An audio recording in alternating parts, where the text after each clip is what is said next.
দেখো কি সুন্দর শীতের পিঠা, কি বলবো। তোমার মামা বাড়ির লোকজন ছোট লোক, এই শীতের ভিতরে কেন আমাদের একটু দাঁত করতে পারে না? এরকম ভাপা পিঠা, সিয়াই পিঠা, তারপরে ওই যে ভিজানো চিতই পিঠা, এগুলো খাওয়ালে কি সমস্যা? খাওয়াবে না, ছোট লোক, আস্ত ছোট লোক সব। বাবা, হুম। এই কথাগুলো যদি মা শুনে তাহলে কিন্তু খবর আছে।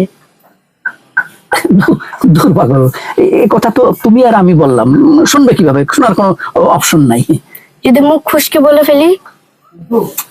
মুখ ফুসকে কেন বলবা? দরকার নেই বলার।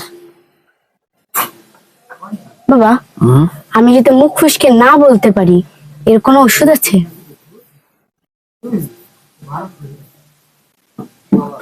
আচ্ছা আচ্ছা।